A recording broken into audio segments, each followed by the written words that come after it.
Hello, my name is Jeff. This is Castle Tillage, your home defense network. This is a question I get a lot, and for a first-time gun buyer.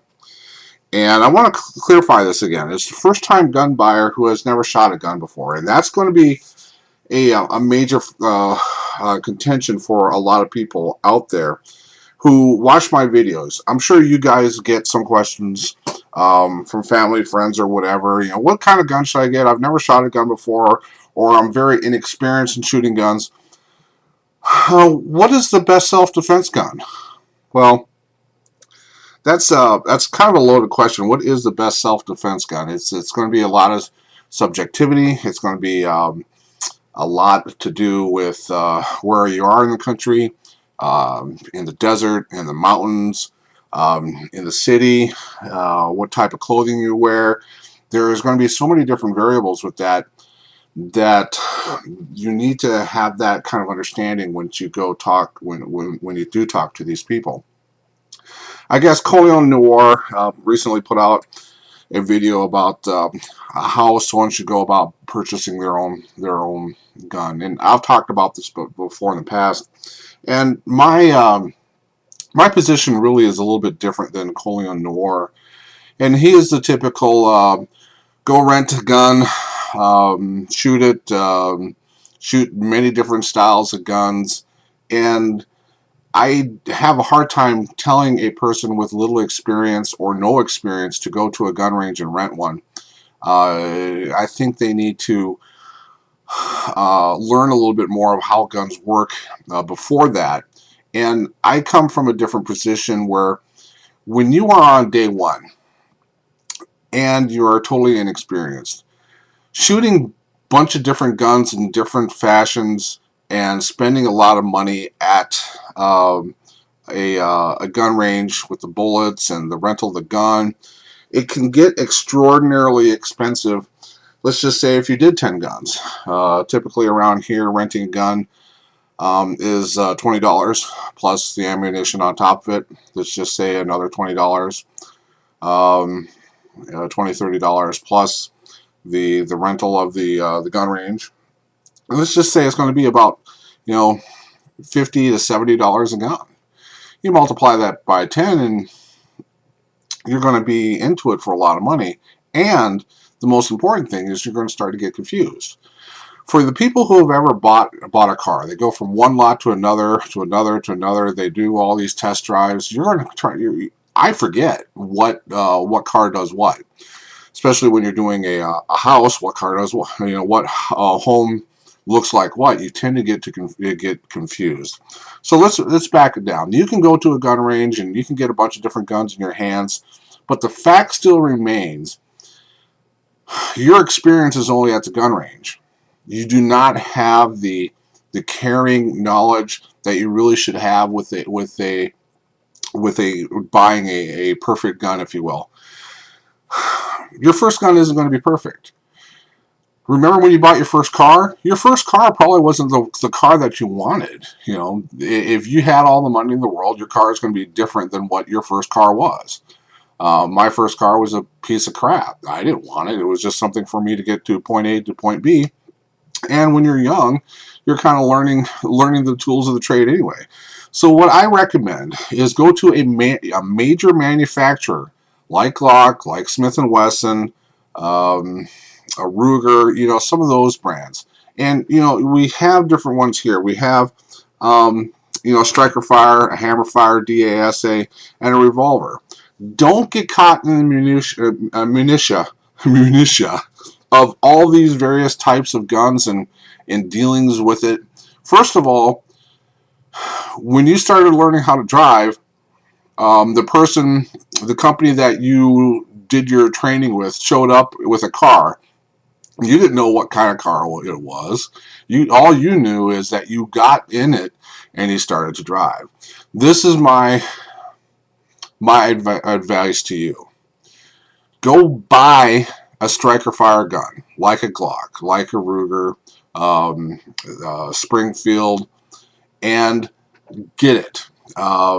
Just get a mid-sized gun. You can use it for carrying, or you can use it for home defense. Whatever you do, whatever you want your gun to do, just get a compact style gun. Okay, and before you even shoot it, take a class with that gun. All right, learn how that gun works. Let's just say it's a Glock a 17. And you know, Glocks are the Toyota Camry of the gun world. You can't go wrong with a Glock. If something does go wrong with it, everybody fixes it. It's easy to get parts. And once you do realize what kind of gun you do or don't want, you can sell it back to anyone as easy as anything. They're very fluid in getting everything what you want to do. So just get that gun.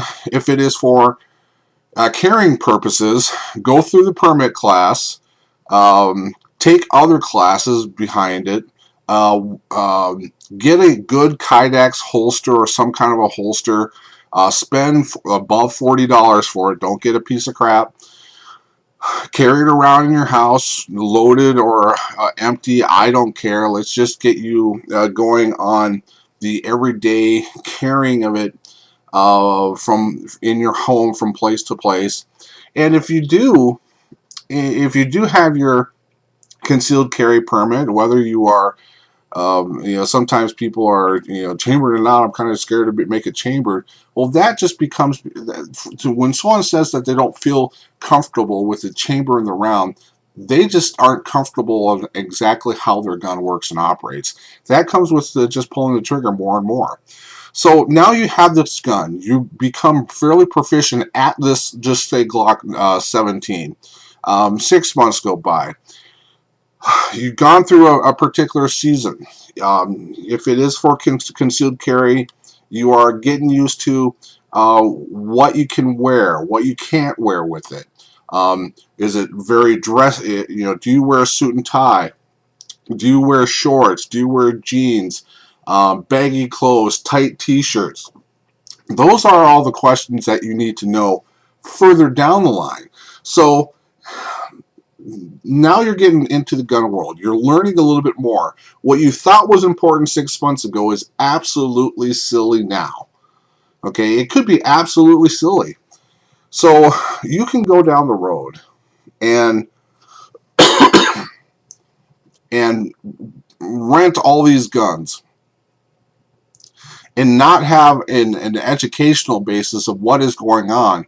But if you just work, and take my advice, get a Glock 17, for instance, wear it, use it, learn it, then you have a better understanding what is going to be a better gun for you. Is it going to be this hammer fire DASA? Is it going to be a striker fire gun? Is it going to be a revolver? Then those are the questions that you can start to ask yourself, because you have a better base knowledge of just showing up at a rental gun place with little to no experience and try to firing a gun at it. And you know something, if you have no experience and you go to a gun range, I'm not exactly sure if you want to do that. The most dangerous place to be is at a gun range that rents guns. I've had people point guns at me before because they don't know what the hell they're doing with the rental gun. That's my advice. Again, buy a gun, commit to the gun, learn the gun, and if the gun isn't for you 3, 4, 5 months down the road after you be getting the training, sell it. Get something that's going to be more appropriate for you, because the first 6 months to a year, you may have the wrong gun for you, but at least you are learning why it's wrong for you, and why a different gun is going to be better for you. You are in a better position 6 months to a year down the road compared to a few days renting some guns. My name is Jeff. This is Castle Tools, your home defense network. I hope this helped.